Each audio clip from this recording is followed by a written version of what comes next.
Morning, everybody. Thank you for watching the channel, subscribing to the channel, and leaving all of your lovely, lovely thoughts and prayers and encouragement for me. Um, I'm going to do a small update for my dad. So, Monday we had his video appointment, and they ordered new medication for him, which we've tried, and it's another steroid, and I'm real leery about using steroid because that's how we got into this mess. um, thank goodness it's a very low dosage of steroids, but still I'm still very leery. And besides, they give you a tube about yay big. um, it's not enough to cover a whole body. So I have to pick and choose where I'm going to put it.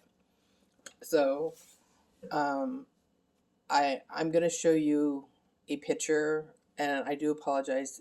It is kind of gross looking, but I want you to see kind of what I'm dealing with my dad. And I do apologize again. This will be a first picture that I've shown of my dad's issue, but I want you all to understand what I'm dealing with, because I'm starting to lose myself again.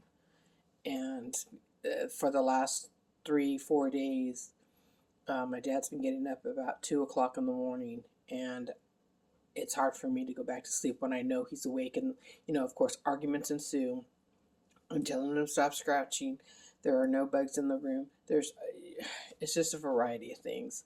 So there are 33 days left before I go home, and I know it's going to be very difficult for my sister when she gets here, because this is a big undertaking task for her, because she will be working while she's here. My younger sister works also when she's here, and she seems to handle it a lot better than the rest of us. I mean, I lose myself every now and then, and you guys have always brought me back, which I truly appreciate. You guys let me vent. Even though it's on video, you guys still let me vent and listen and comment and try to encourage me to continue on. I mean, I'm not ready to go home. I mean, I'm ready to go home, but I'm not ready to throw in the towel. I'm just exhausted. I'm extremely exhausted. So I'm going to show you a picture of what I'm dealing with, and it's bad. And I do apologize for anybody who's thinks it's gross. I'm so sorry, because this is what I'm going through right now. So here it is. Let's see if I can get this in there.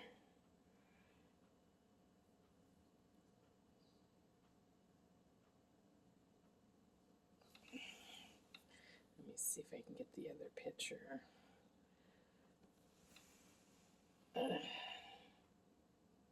And that's his back. So again, and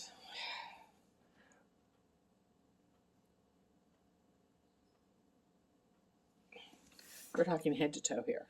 Head to toe. So again, I apologize. I just wanted to show you what I'm dealing with and everything. And at night, it's so bad at night. I'm not gonna show anymore because they're just too gross. Even for me, it's kind of gross. Like I said, I've been in the medical field for the last 30 years, and this is the worst that I have ever seen with a rash, ever. And then, of course, another gross picture. I apologize. Is my dad's toe. So you have your big toe, and then you have the second toe. But if you look at the very back of the toe where the nail bed is, you'll see that it's starting to turn black as well. So I apologize. This is one's the worst of them all.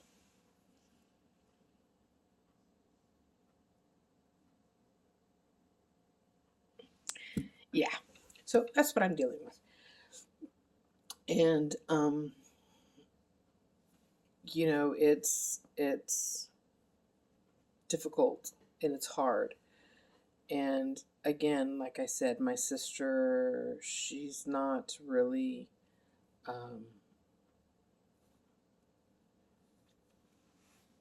she doesn't have a strong stomach. I have a strong stomach because I've done lots of different things. So even though it's gross and disgusting, um, I still have a strong stomach. So anyway, so they prescribed him the medication, and we're supposed to be waiting for word from um, dermatology. I couldn't think of the department. So we're waiting for them to give us more steps on what to do. I mean, everything they basically have told me to do, I have done it. I mean, I can't unless unless they want me to strip my dad down and put new skin on him. Basically, it's the only thing left that they have not told me to do. So I'm at my wit's end, and I get it. I really do. My dad's 93 years old. He has a lot to deal with. He's dealing with this, and um, we already know. I was just checking to see if Kaiser Dermatology sent a message, and they have not. So,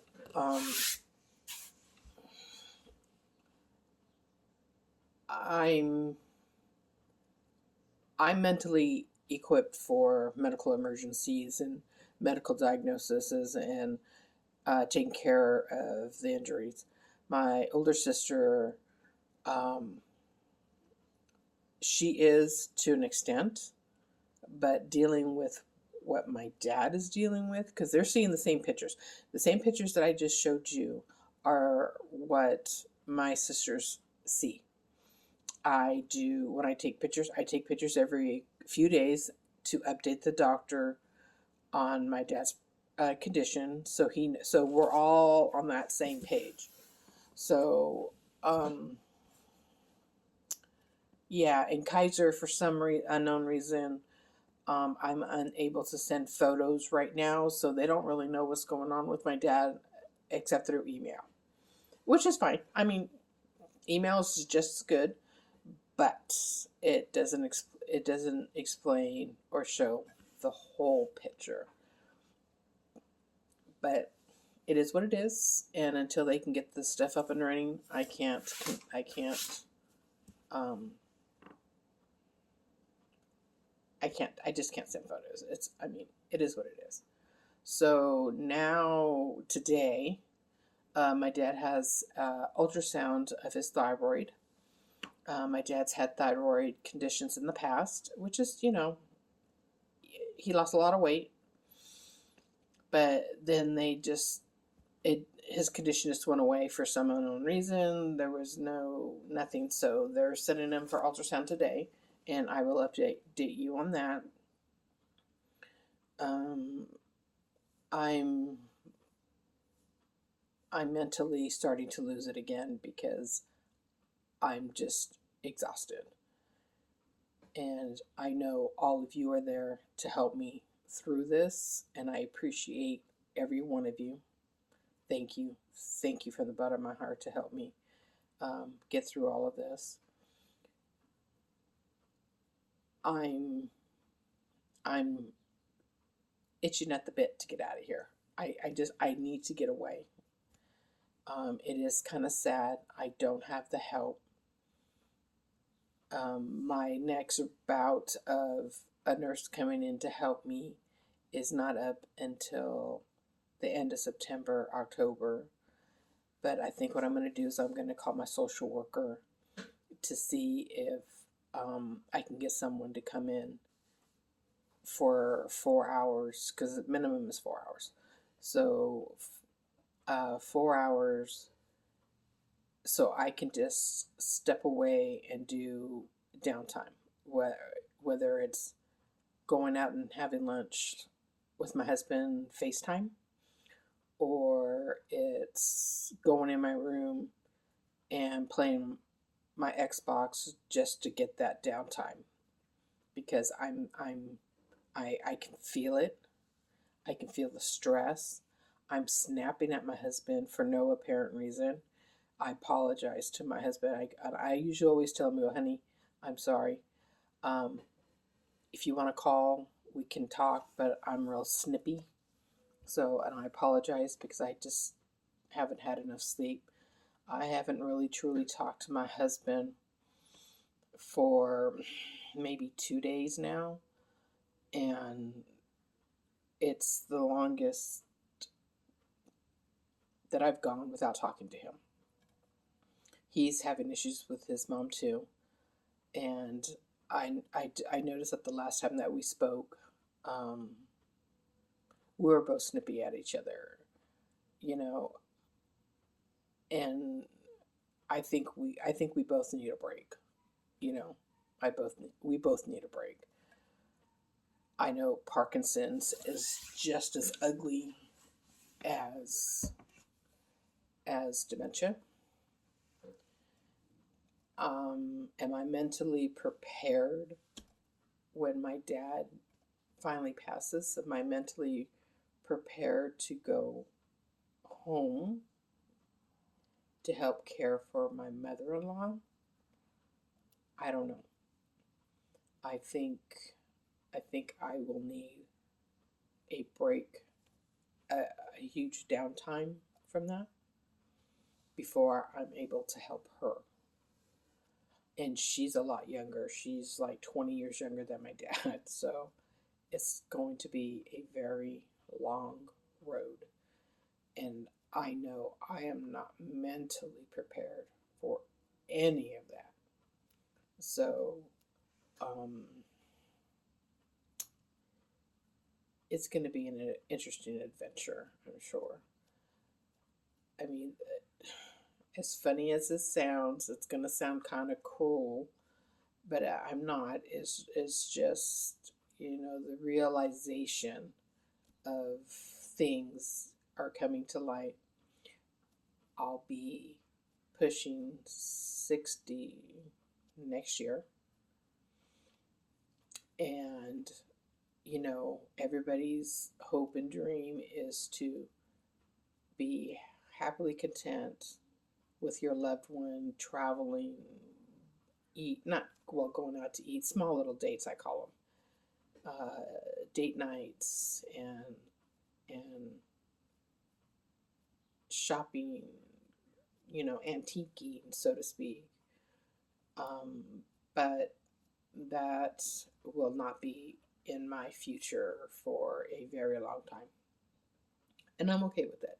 I, I, I think it comes to the point that if I'm with my husband and he is my rock and he's behind me, encouraging me like he did, like you all do, I think that I will be in a better place. Now, will I continue to video? I'm sure I will. And because without you all, I don't know where I would be. You guys help me keep me sane, even though we haven't met face to face. But it's very therapeutic for me to read your comments, and I do. Again, it's very hard to sit down at my laptop and return the kindness back to you like I was in the beginning of commenting to all of your comments that you have sent. It's getting to be a little bit more difficult because if I step away, even though I step away or my dad can see me, and what are you doing? Why are you there? You need to come over here and sit down next to me. I don't want to be alone. And I get it. I really do. I get it. I really truly get it. So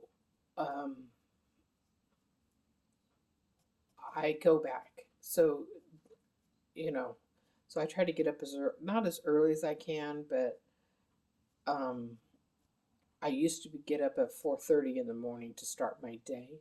Now I've pushed it back to 5:30, and it's basically just getting up, jumping in the shower, set up the kitchen, set up his breakfast area, feed the birds, um, water, laundry, beginning of laundry because I like to do my laundry early in the morning, um, and things like that. And of course, speaking with all of you.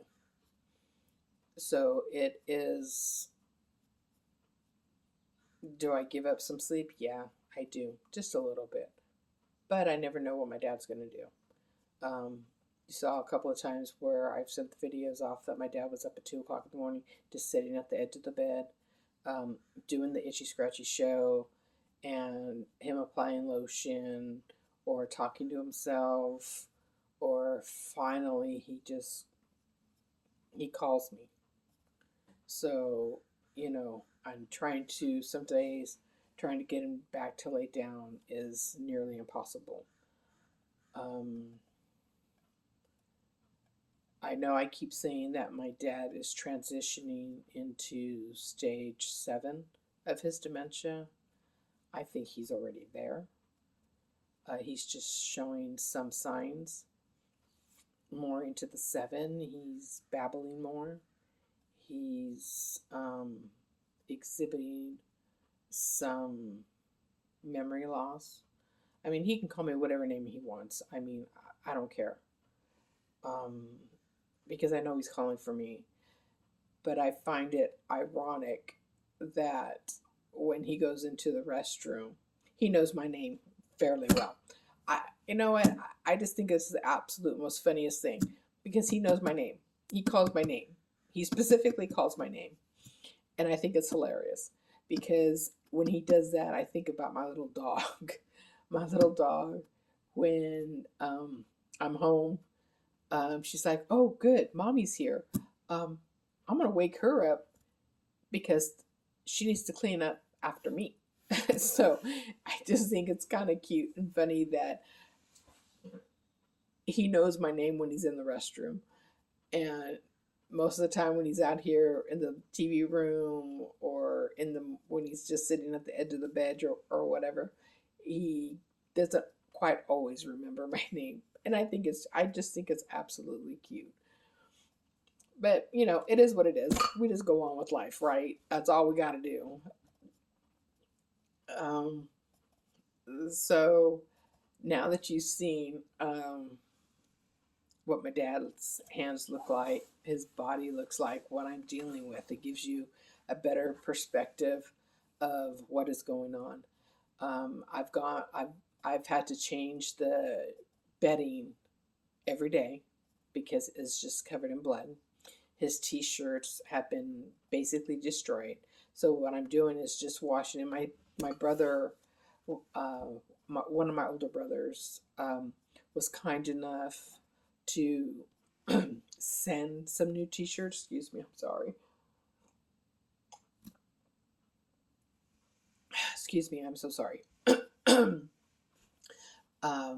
One of my older brothers was kind enough to send a dozen brand new t-shirts because all of his t-shirts are stained with blood. Now, if somebody can please give me a suggestion on how to get blood out of a t-shirt without using bleach. I've tried Coca-Cola. I've tried just as soon as he gets there with the scrub brush and scrubbing out the thing. Yeah, it's just, oh my God, the amount of blood on his shirt. I just can't believe it. And I bought new cooling sheets for his bed, to help him in the winter, or excuse me, in the summer, because it's been so dang hot here. That I'm having to lay a towel down up by his upper back and arm, so to try to save the sheet. Doesn't always work. Sometimes he I don't know how he I don't know how he gets blood from him to the and just it just skips over the towel. It's just amazing on how things work. So, you know, I'm about ready to request new sheets from um, my siblings because they usually ask. This, my dad's birthday's in October. Unfortunately, I'm never here for my dad's birthday. I'm with my husband because normally our Hot Wheel convention is always around my dad's birthday. So I am never here for my dad's birthday. But I do things for my dad, before or after. And, he's okay with that. And so, but I always call him. I do call him and wish him happy birthday. So I'm making suggestions come my dad's birthday in October and for Christmas that he needs new bedding because, again, blood stained. I am going to have to recycle them, make them into rags to clean the house, to dust, to. I mean, I could probably soak them with bleach after the fact because I can use them in the spare room for when my family does come to visit. I can change the sheets and use those. Won't be a problem. But it's nuts. Believe me, I just don't. It's like I walk in and it's like walking into a murder scene. Sometimes it's like, how do you manage to get so much blood all over your sheets, from the feet to the head? I don't get it. I'm worried that one day he's going to scratch himself so bad it's just going to bleed. He's going to bleed out. He's going to die because of that. Because he bled out. Because I mean, it's incredible on how much blood there is. I'm shocked on how much blood there is. And again, I don't know. I don't gross out very easily. Um, I worked in hospital at Stanford Hospital in Palo Alto for 11 years. I was bedside admissions, which means that if you came in through the ER or Lifelight, or you, for some unknown reason, you just passed our admissions people, I would be the one to come to your actual bedside, do the actual registration, um, get you all checked in, and be done with it. And there's been a few times that I've walked in. Like I said, I've walked into the North ICU and they are performing open heart surgery. I just walked in, you look to the right, and the guy's chest is cracked open, and you can see everything beating, breathing, and you're like, ugh, again. And, my thing is put a sign up, put a security guard out there. I mean, we have plenty of security. To say, hey, no admitting. Okay, I don't feel like we're just walking in and all of a sudden there it is, And then it's like, okay, I'm going to lunch because there's nothing I can do up here now. So, but yeah, it's kind of incredible on how things work. So, but like I said, I've always had a strong stomach. I'm not I'm not easily scared, and I don't scare easy, I should say. Basically, I just don't scare easy. Um, the only thing that truly scares me, that has always scared me, because it's something that could really happen. I mean, don't get me wrong, but it's something that could happen, are movies with zombies in it. That is my worst fear, my worst nightmare. That's the one thing that gets me scared. And of course, it's my husband's favorite genre are zombie movies. So it's like, no, not another zombie movie, please. I can only handle so much, you know. So it's just, and he knows this, but he does it anyway. It's just the one thing with all that's out there in the world. It's the one thing that I think that could truly happen. Everybody thinks I'm nuts, but being in the medical field, you gotta kind of think that way because it could happen. It really could happen. And it's nope, nope. My husband always laughs at me when we talk about it because he goes, Nancy, I think of everybody, you would be the only one who would survive during that kind of apocalypse. If there was a zombie apocalypse, he says that I would probably be the one in my family that would be the survivor. Everybody would come gravitate to me because one, I play a lot of zombie movies or zombie video games because it's something I could kill and it relieves the stress. Two, I've seen so many zombie movies that I know where to go, how to survive, things like that. So I always told my husband, he goes, where would you go? I go, well, I would try to either make my way to an island and defend the island or Alaska. A lot of earthquakes, a lot of snow. They'd get buried in the snow, easy to pick off. That's just my personal opinion. But everybody has their own thing, so if it happens, it happens. You know, I told my husband that's the reason. That's a reason why I want to be cremated when I pass away. I want no chance in heck that I'm coming back. Nope, nope, nope, nope.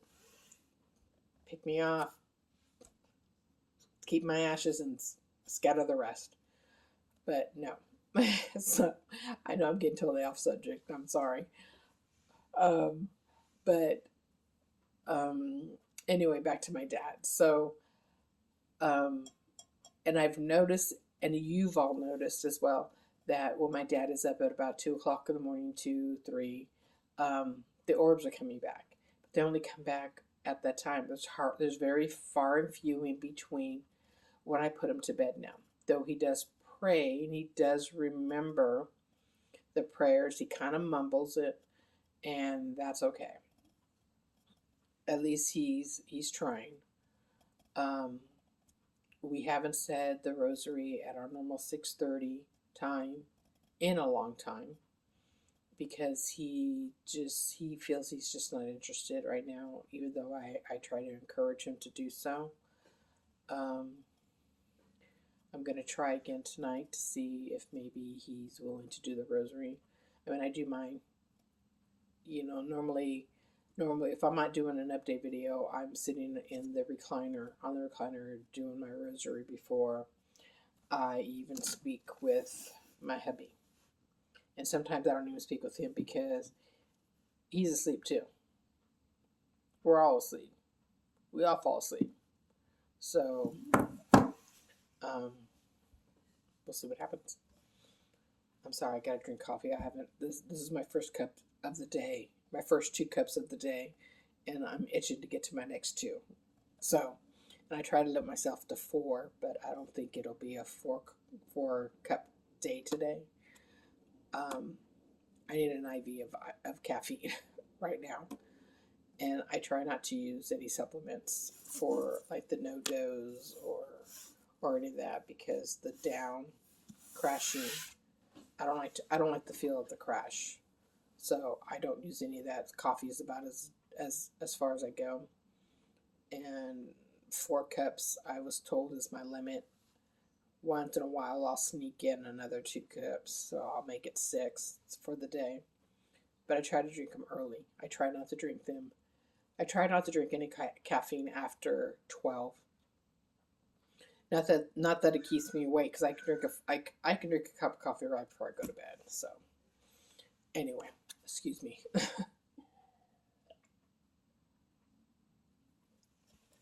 Thank you. Sorry. I won't interrupt like that anymore. So anyway, back to my dad.